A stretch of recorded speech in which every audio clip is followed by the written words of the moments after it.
Non mais elles vont bien, hein.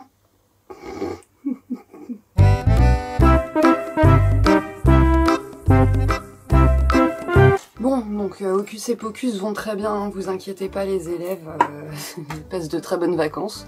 Elles se tirent de leur cage de temps en temps, je les retrouve dans mes plantes. Je sais même pas comment elles font. Mais comme j'ai un chat qui n'a aucun instinct et un lapin qui a toujours pas compris qu'il y avait des souris, bon, tout va bien, je les récupère à 2 h du mat et je les remets dans leur boîte. Sinon, nouvelle vidéo de réponse parce que parmi les nombreuses questions qu'on m'avait posées, il y en avait une qui a l'air simple comme ça et un peu... Excusez-moi, je remets une feuille. J'ai ma caméra au milieu de ma Monstera, tout va très bien. Il y en a une qui avait l'air un petit peu basique, mais qui ne l'est pas du tout, et qui est en fait assez complexe à répondre. La question était la suivante. Pourquoi certains animaux sont grands et d'autres sont petits? Alors bon, évidemment, moi j'ai tout de suite envie de répondre pourquoi pas, et puis c'est marre. Mais en vrai, ah, je viens de retrouver une crotte sur mon bureau. Mais en vrai, c'est une vraie question, donc on va y répondre. Of course, parce qu'on est là pour ça. J'allais dire parce que je suis payée pour ça. Non, pas du tout. Alors, je vais y répondre, comme d'habitude, en m'occupant les mains, et en commençant par sauver cette pauvre plante dont j'ai oublié le nom. Ça n'est pas une orchidée. Ça y ressemble, hein, c'est même genre, mais ça n'est pas une orchidée. Elle est magnifique, regardez ce feuillage. Quand je l'ai eue il y a 1 an, elle avait 2 feuilles. Elle a déjà fleuri 2 fois. Mais je l'avais mise avec ma technique habituelle, avec un fond d'eau, etc. Et je sais pas ce qui s'est passé, elle a pourri ses racines. Après la floraison, comme de chez par hasard, elles ont quand même le don pour se foutre en PLS après les floraisons. Elle me refait même une nouvelle pousse là, je sais pas si vous voyez. Voilà, donc ça va, mais je sens que si j'interviens pas, ça va pas aller. Et j'ai décidé du coup de la foutre en sphaigne. En ce moment, je cultive de la sphaigne vivante et du coup, j'ai qu'une envie, c'est de tout foutre en sphaigne. C'est vraiment compulsif mes histoires. J'ai des idées qui me viennent en tête et après, bah voilà, faut que je m'exécute quoi. Donc bon, à nouveau, je vais pas faire beaucoup de montage sur cette vidéo parce que because of flemme.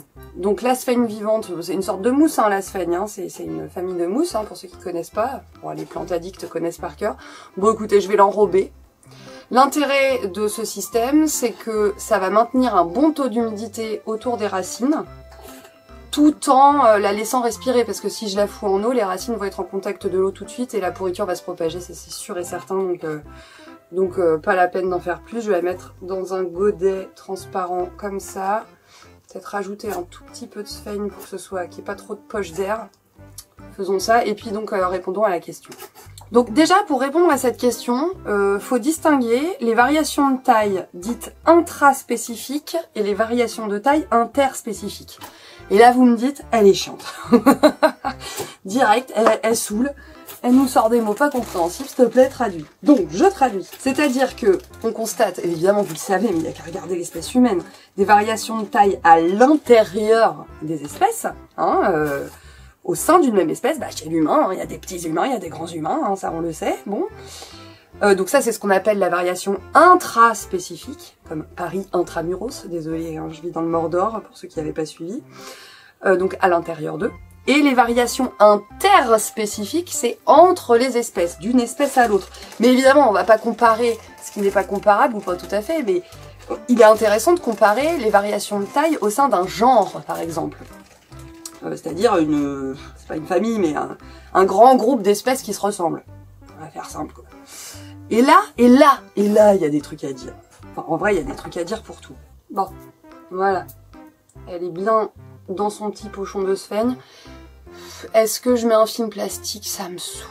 Non, je vais la laisser comme ça et je veillerai à ce que ça reste bien humide. Qu'elle est belle. Mais qu'elle est belle. Je connais pas son nom, j'ai honte. Bon, je vous le mettrai là, peut-être. Pas sûr. Cela dit, j'ai pas que ça à faire. Faut que je fasse d'autres trucs. Mais bon, avançons. Il existe des avantages et des désavantages, des inconvénients, à être grand ou petit. Hein, là, ça dépend vraiment des cas, ça dépend des cas de figure, et vous allez le comprendre, la réponse, il n'y a pas de réponse universelle à pourquoi certains animaux sont grands, d'autres sont petits. C'est hyper complexe, en fait, comme question, et c'est tellement multifactoriel, ce qui va influencer la taille des individus, que du coup, bon, je vais essayer de faire un petit tour, mais enfin, ça sera un tout petit tour. Hein. Bon, déjà, si on se penche un petit peu sur l'histoire de la vie, et sur les espèces passées, il y a cette idée... qui n'est pas qu'une idée, hein, d'ailleurs, enfin bon, qui revient souvent, du gigantisme qu'il existait dans le passé, dans les espèces passées, espèces éteintes maintenant pour certaines, ou qui se sont réduits en taille entre-temps. Vous avez tous entendu parler du gigantisme, notamment des insectes, à l'époque, dans les époques reculées. En fait, j'allais dire à l'époque des dinosaures, mais ça veut tout dire et rien dire. Il y a le Cambrien, le Pléistocène, tout ce que vous voulez. Voilà, franchement, les temps géologiques, c'est vaste, hein, donc là, je peux pas dire. Bon, bref, à l'époque. Donc on a tous Méganeura en tête, alors peut-être pas le terme Méganeura, mais c'était une sorte de libellule géante qui vivait il y a à peu près 300 millions d'années. Il y a Belzébuthos, je crois, qui était une sorte d'énorme crapaud il y a 68 millions d'années dans ces eaux-là.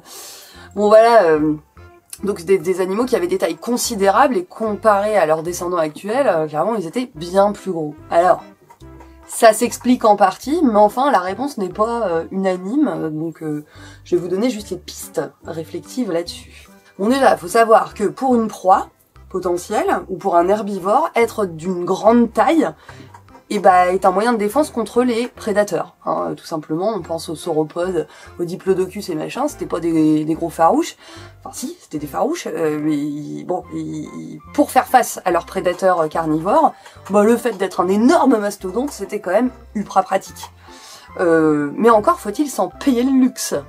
Donc ce qui a permis à l'époque, on pense, à ces espèces d'atteindre des tailles colossales comme ça et gigantesques, c'était déjà qu'il y avait pendant tout ce temps-là en tout cas, une proportion d'oxygène dans l'atmosphère assez importante, plus importante que maintenant. Alors plus importante de une quinzaine de pourcents, un truc comme ça, une quinzaine de pourcents, voilà. Bon, alors ça a pas l'air grand-chose. À l'heure actuelle, il y a à peu près 21% d'oxygène dans l'atmosphère. À l'époque, vous en rajoutez 15 de plus, ça a l'air de rien, mais en fait, ça fait beaucoup. Et il y a des études qui ont été menées en laboratoire sur des populations d'insectes, notamment. Et certaines populations étaient élevées, je vais dire cultivées, non, étaient élevées avec de plus fortes proportions d'oxygène que les autres. Et il se trouve que, effectivement, statistiquement, leur métabolisme leur a permis d'atteindre des tailles plus importantes. Bon. Voilà. Alors, l'explication exacte, c'est simplement que c'est moins coûteux en énergie d'aller choper de l'oxygène, ce qui est quand même le but de beaucoup de formes de vie, et pomper l'oxygène. Comme ils dépensent moins d'énergie à ça, du coup, ça leur permet de se développer plus facilement. Voilà, ça devient moins une contrainte. Bon, après, avec ce boom de l'oxygène, tout simplement, faut reparler de chaînes alimentaires. Au début des chaînes alimentaires, se sont mis en place des plantes, des formes végétales de taille considérable. Et du coup, les herbivores ont dû s'adapter, et du coup, les carnivores ont dû s'adapter aussi. Comme les feuillasses étaient grosses comme as, voilà, ça a été une stratégie de s'adapter pour bouffer davantage de feuillage, devenir plus gros. Bon, ça c'est une autre possibilité, c'est-à-dire la base de la chaîne alimentaire grandit, donc les consommateurs primaires et secondaires grandissent également. Bon, puis il y a un autre petit détail qu'on oublie, c'est que à l'époque, l'humain n'était pas là, avec ses gros sabots et ses grosses villes et ses grosses usines, et puis globalement, la densité de population sur Terre, animale au sens large et végétale au sens large, humain mis à part, était moindre, donc il y avait plus d'espace, plus de ressources, donc comme j'ai dit, plus d'oxygène aussi. Bon voilà, c'est tout bénef pour devenir grand, c'est comme un poisson qu'on fout dans un tout petit bocal et que une carpe koi, une carpe, voilà, et vous la foutez dans un énorme bassin, elle va tripler de volume, elle a plus d'espace, elle a plus de ressources, donc elle s'adapte. Donc c'est une part de l'explication. Bon alors cela dit, on oublie quand même que on parle beaucoup de ces formes gigantesques de l'époque parce que effectivement les restes qu'on a retrouvés de ces bestioles-là faisaient des fossiles complètement incroyables. Donc voilà, quand on trouve des fémurs grands comme ça, etc., c'est vrai que c'est impressionnant. Mais il faut pas oublier qu'il y avait aussi tout un tas de formes animales et végétales de petite taille, malgré ça. Alors que l'espace était disponible, alors que les ressources étaient disponibles, il y avait aussi tout un tas de petits animaux et de petits organismes en fait. Mais parce que être petit, ça peut être un avantage dans certains cas. Donc, expliquons ça. Bon, expliquons ça, mais quand même, on n'est pas là pour beurrer les tartines, donc faut que je m'occupe, je crois qu'il faut que je rempote encore quelques petites plantes. Pour changer. Bon, en fait, je voulais rempoter en terreau et je crois que je vais pas le faire parce que je crois que j'ai bombardé tout le monde en Sphaigne, j'en ai marre. Voilà. Donc, qui est-ce que je vais bombarder en Sphaigne? Cette pauvre Oya qui est en train de clamser littéralement dans son verre d'eau, donc je sais même pas d'où elle sort, elle. Même pas une bouture que j'ai faite, je sais plus. Je sais plus, ça c'est un Piper sylvaticum, je ne sais pas pourquoi je suis maudite avec les Piper. Je n'y arrive pas, alors que c'est censé donner des lianes et des vignes et des trucs pas possibles. Il est à moitié pourri du collet, enfin c'est vraiment... C'est la dernière chance hein, pour celui-là. Là, j'ai une bouture de... Ouais, d'accord, super. J'ai une bouture de Céboublou, je crois. Petite bouture de Céboublou, très jolie. Et en fait, je voulais vous montrer ça, les élèves. Enfin non, les élèves, j'en sais rien, vous vous en foutez probablement, mais... Elle, par exemple, vous voyez, je considère que je peux la rempoter parce qu'elle m'a fait non seulement une racine principale, elle m'en refait une autre là d'ailleurs, et des racines secondaires, vous voyez, des petites racines latérales. Donc, quand on a ça, on peut se dire qu'on peut rempoter. Alors que, par exemple, celle-ci, vous voyez, c'est une autre bouture que j'ai faite il n'y a pas très longtemps, elle m'a fait deux grandes racines principales, mais vous voyez, il n'y a pas de racines secondaires. Bing, bing. Problème d'avoir 4 ans dans sa tête.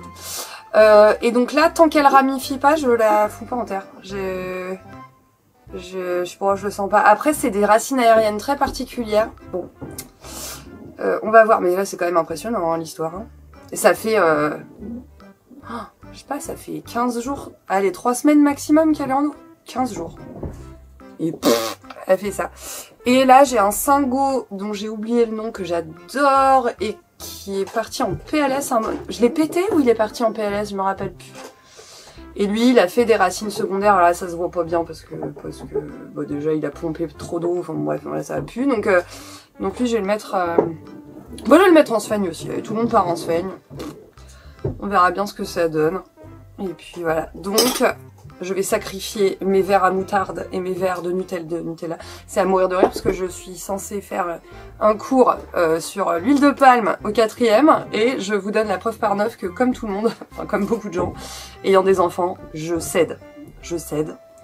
Mais ça m'arrange bien, je récupère les verres. Mais bon, quand même, c'est pas bien. On se perd, hein. On se perd totalement. J'ai eu un commentaire l'autre jour qui me disait que la vidéo était pas très longue. Et bah, accrochez-vous les gars parce que celle-là... Ça va être un autre truc, hein. Ça va être une autre sauce. Bon, donc on continue. Quels sont les avantages à avoir une petite taille, pourrait-on se dire? Eh bah, tout simplement déjà, à passer inaperçu, hein, passer en mode ninja. Donc se prémunir des prédateurs, se cacher des prédateurs, hein, c'est une véritable stratégie, hein, voilà. Puis autre avantage à être de petite taille, bah, c'est que c'est un peu moins coûteux en énergie. Un énorme carnassier ou un énorme herbivore va avoir besoin d'énormément de nourriture pour entretenir son gros corps, d'accord? Et ça va pas être le cas, du coup, j'y crois pas une minute. Ça va pas être le cas d'une espèce de petite taille qui va être du coup moins coûteuse en énergie, réguler son organisme va être moins difficile pour elle. Donc voilà, de ce point de vue-là, c'est l'avantage, c'est que ça bouffe moins, quoi, ça bouffe moins, tout simplement.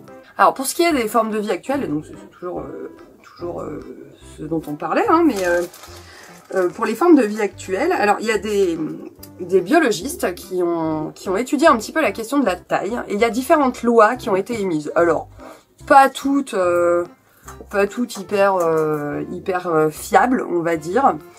C'est pas mal des études des années 50, 60, mais bon, ça n'est pas totalement faux. Alors, vous avez déjà une première loi qui s'appelle la loi de Foster. Alors, la loi de Foster, elle est très simple. Elle est extrêmement simple. Elle ne se vérifie pas toujours, mais elle permet d'expliquer certaines choses. C'est que dans un milieu naturel, quand il y a beaucoup de ressources, eh bien, ça permet aux animaux d'atteindre une taille supérieure à un milieu où ils auraient peu de ressources. Plus on mange, plus on est grand. Simple. Simple, simple. Ça se vérifie même chez l'humain, hein. Vous savez que la qualité de notre nourriture a changé au fil des années, on a accès quand même à plus de nutriments, plus de nourriture, hein. Et bah du coup, statistiquement, on se rend compte quand même que la taille des humains a augmenté. C'est pas un hasard. Et d'une. Je vais l'appeler Foster. Enfin, voilà, en hommage, je vais l'appeler Foster. Survie, s'il te plaît, ne fais pas comme tes copines. Alors, deuxième loi, c'est la loi de Bergman. Je connais pas leur prénom, je suis désolée, je pourrais pas vous dire leur prénom. Mais Monsieur Bergman avait émis une loi selon laquelle, au sein d'un même genre animal, donc je vous ai dit un genre, c'est grosso modo un ensemble d'espèces qui se ressemblent. On va faire rapide, hein, j'espère qu'il n'y a pas des biologistes dans la salle qui vont se mettre en PLS direct. Donc Bergman a constaté que, notamment, alors principalement chez les organismes dits endothermes, c'est-à-dire qui sont capables de réguler leur température tout seuls. Ils n'ont pas besoin de s'exposer au soleil, c'est le fameux coup des sans chaud et sans froid, quoi, si vous voulez. Donc les endothermes, c'est les mammifères, les oiseaux, certains reptiles, bon bref. Ah, donc c'est chez ces organismes qui sont capables de réguler eux-mêmes leur température, on constate que les espèces qui vivent aux hautes latitudes, c'est-à-dire là où il fait froid, ont tendance statistiquement à être plus grandes que celles qui vivent aux basses latitudes, c'est-à-dire là où il fait chaud.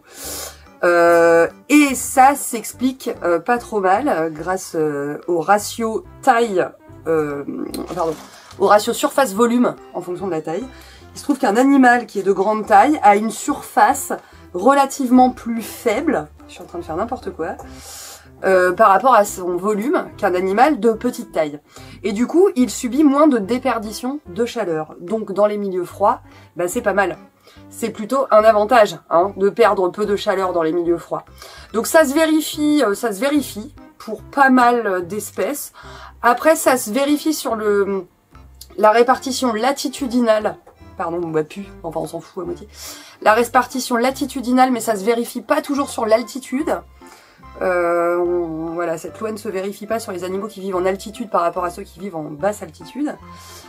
Bon, et puis il y a des contre-exemples. Donc ça marche pour la plupart des espèces, mais pas pour toutes. Voilà, donc la loi de Bergman.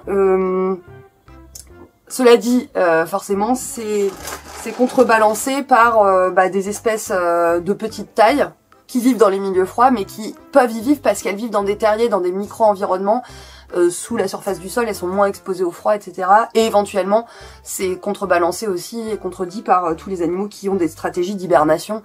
Du coup, ça marche plus, quoi, l'histoire. Voilà. Donc, bon. Mais c'est pas si bête. Voilà. Bon, voilà, j'ai repris de la sphaigne. Ma sphaigne est humide, hein. J'arrose pas parce qu'elle est déjà humide vu que je la cultive en sachet ou en box. Du coup elle est déjà humide, donc c'est pas la peine de la remouiller pour le moment. Il y a un dernier truc pour expliquer les variations de taille des animaux, enfin pour en parler en tout cas, c'est le phénomène d'insularité. Alors insularité, oui si, insularité, si, je suis à peu près sûre. Et en fait, il y a un truc super paradoxal, c'est que on a étudié les populations animales qui s'installaient sur des îles. Alors soit parce qu'ils avaient migré sur une nouvelle île, enfin c'est ça le principe d'une île, hein. Donc en géographie, c'est soit le principe d'une île volcanique qui est sortie des eaux, donc qui s'est créée et qui au début n'est pas habitée par la vie et puis se fait peupler petit à petit par des espèces qui ont migré jusque là. Soit comment une île peut se former. Oh, c'est pas beau ça. Hein. Mais attends, mais j'ai deux trucs différents là en fait. Ah, c'est une autre bouture d'un autre truc, qu'est-ce que c'est ça? Puis elle est pas belle, hein. Bon bref. Autre possibilité, une île qui se détache d'un continent petit à petit. Il y a un barrage d'eau qui se forme et puis du coup les animaux qui y sont, c'était les animaux du continent et puis petit à petit le temps passe et ces animaux changent légèrement, s'adaptent et puis vous allez voir comment. Et puis, en fait, en général, en écologie, ce qu'on appelle île, en fait, c'est pas forcément ça. Ça peut être tout simplement une population d'organismes qui est isolée du reste de la population originelle pour X raisons. Ça peut être tout simplement par, vous voyez, la construction d'un barrage par des humains. Voilà, ça isole une partie de la population initiale du reste, et puis on voit des phénomènes d'insularité, du coup, chez ces organismes-là. Et alors, ce qu'on a constaté, c'est qu'il y avait une sorte de régulation des tailles. C'est-à-dire que les animaux qui initialement étaient issus de populations de grande taille avaient tendance à réduire de taille, c'est ce qu'on appelle le nanisme insulaire. Et les animaux qui initialement étaient de petite taille, au contraire, ont tendance, globalement, statistiquement, à grandir. C'est ce qu'on appelle le gigantisme insulaire. Donc c'est trop bizarre. Alors le gigantisme insulaire, ça s'explique par différentes choses. Par le fait que les populations migratoires qui vont s'installer sur une île, bah en général statistiquement sont les plus costaudes pour faire le trajet, pour aller s'y installer. Donc en général sont plus grandes, c'est pas les petites qui vont sortir leur épingle du jeu. Et du coup comme c'est cette petite partie de la population initiale qui va se reproduire sur l'île, bah ils vont transmettre leurs gènes à leurs petits et leurs petits vont avoir tendance à être grands. Cette phrase n'a aucun sens, mais vous avez compris quoi. L'autre explication, c'est que bah, quand on arrive sur une île, statistiquement, il y a moins de prédateurs en fait qu'au départ, donc il y a éventuellement moins besoin de se cacher. Donc le fait de conserver une petite taille n'est pas nécessaire, et donc bah, les animaux, du coup, la contrainte a disparu, donc ils arrêtent d'être tout petits et de se planquer et de fuir. Ils peuvent se permettre d'être un peu plus gros. Quant à l'explication du donc ça c'était pour le gigantisme insulaire. Je sais pas ce que j'ai dit avant, je sens que j'ai dit une bêtise. Pour ce qui est du nanisme insulaire, bah c'est l'inverse. Alors déjà les animaux qui étaient de grande taille, herbivores notamment, qui étaient de grande taille pour se prémunir des prédateurs sur le continent, bah, quand ils arrivent sur l'île, ou quand ils se retrouvent isolés sur l'île, bah, comme il n'y a plus cette pression de prédateurs, bah ça leur sert à rien d'être gros et imposants. Donc du coup, bah, de la même façon, ils ont tendance à réduire de taille. Et puis sur une île, bah, les ressources sont limitées. On en revient à la loi de Foster, vous avez suivi bien sûr. Et donc, bah, y a moins de ressources, donc du coup c'est moins facile d'être énorme. Et donc voilà, les espèces ont tendance à réduire de taille. Alors pour des exemples de gigantisme insulaire, vous avez les tortues géantes des îles Galapagos, très connues. Et pour les exemples de nanisme insulaire, il y a un mammouth laineux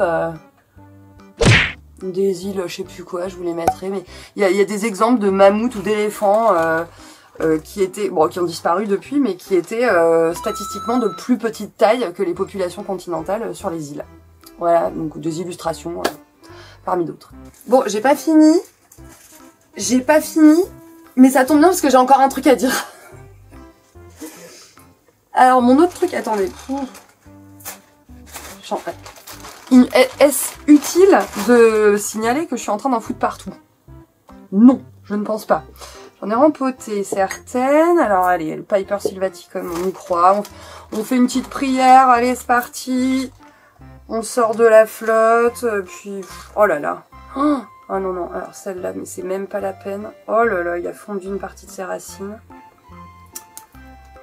J'y arrive pas, c'est le troisième que je bute. Hein. C'est vraiment...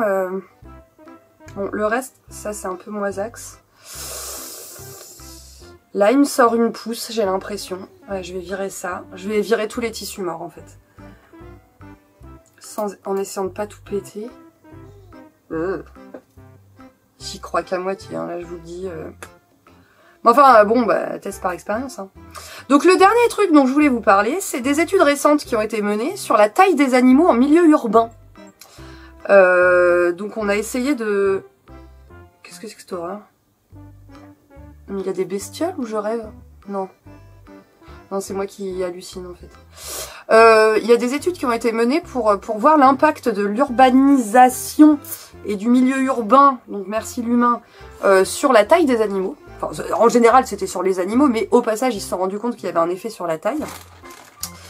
Et on s'est rendu compte, bah, un peu comme l'insularité, que ça dépendait en fait, mais il y avait certains animaux qui avaient tendance à réduire de taille, tandis que d'autres avaient tendance à augmenter de taille. Alors bon, c'est très anecdotique et j'ai pas trouvé l'étude, enfin je l'ai à moitié cherché, je vous cache pas. Hein. Je suis pas sûre que ce soit une étude encore très aboutie. Bon, je sais pas, je suis pas tombée dessus facilement. Ou alors c'était des articles payants et comme je suis un rat, bah, j'avais pas envie de payer. Sorry. Et donc en fait on s'est rendu compte que en milieu urbain, on pense que l'explication c'est ça, hein, c'est que il fait quand même statistiquement, je pense que ce mot je l'ai dit 800 milliards de fois dans cette vidéo, il y avait quand même il faisait quand même plus chaud en milieu urbain que dans les banlieues et encore plus en milieu rural. Donc la température est plus élevée et du coup le métabolisme des animaux, c'est-à-dire le fonctionnement chimique des animaux est favorisé et soulagé, on va dire. Ils ont moins à lutter contre le froid. Et du coup, bah, ils peuvent se permettre d'atteindre un âge reproductif adulte à petite taille. C'est-à-dire ils n'ont pas besoin d'atteindre une grande taille pour se reproduire.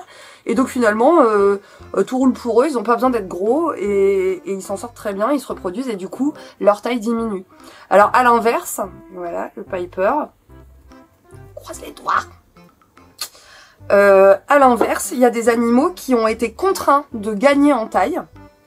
Ouais, j'ai un pot qui est beaucoup trop grand, mais c'est pas grave. Il y a des animaux qui ont été contraints de gagner en taille, type les papillons, enfin ou les animaux volants en général. Qui est-ce que je fous ça au potos? Voilà. C'était un verre d'eau.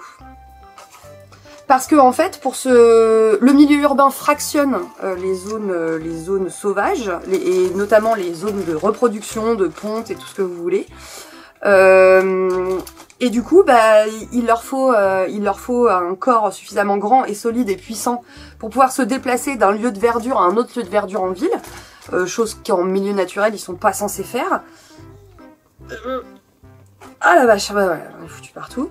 Et du coup, eux ont plutôt une taille qui a eu tendance à augmenter.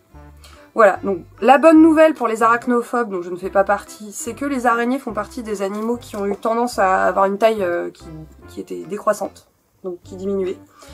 Les papillons, bon vous avez rien contre les papillons là maintenant, ça suffit, on va arrêter la phobie de la nature là, hein. Donc les papillons, eux, sont apparemment, les populations de papillons en ville, sont légèrement plus grandes que leurs confrères et consoeurs de milieu rural. Voilà. Donc la réponse est vaste, hein. Je peux pas résumer pourquoi il y a des animaux qui sont grands, d'autres qui sont petits, bah c'est comme ça quoi. C'est comme ça, c'est multifactoriel, c'est compliqué à expliquer. Et là, j'ai vraiment pas fait le tour de la question, hein, parce qu'après il y a tout ce qui est paramètres génétiques et compagnie. Je vous épargne cette torture, parce que moi-même je la maîtrise pas forcément extrêmement bien. Soyons parfaitement honnêtes. C'était pas ma spécialité la génétique, hein, dans mes études.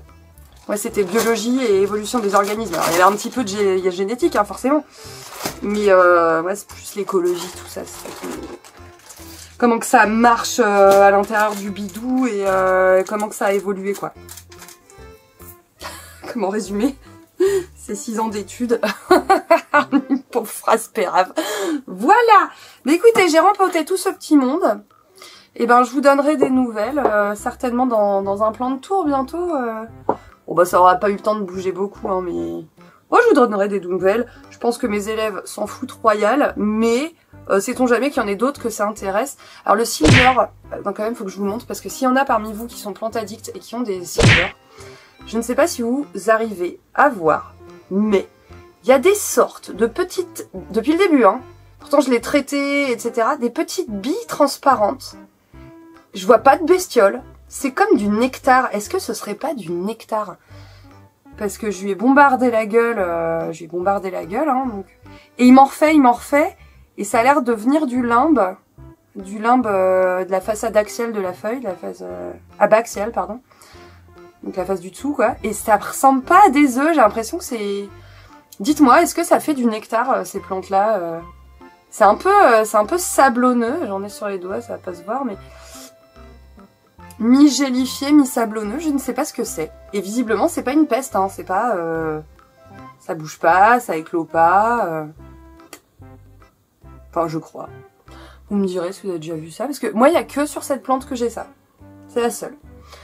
Ah non, bah j'en ai oublié une. Bon, tant pis, je ferai ça hors caméra, parce que tout le monde s'en fout. Bon, sur ce, la vidéo va être incroyablement longue et ça fera plaisir à mon pote Manu qui m'écrit que je sais toujours pas qui c'est, mais je suis bien contente de ses petits commentaires. Et puis voilà, bah écoutez, sur ce, je vous laisse. Je vais aller finir mon petit bazar et puis je vais aller manger parce qu'il paraît qu'il faut manger tous les jours. Alors allons-y.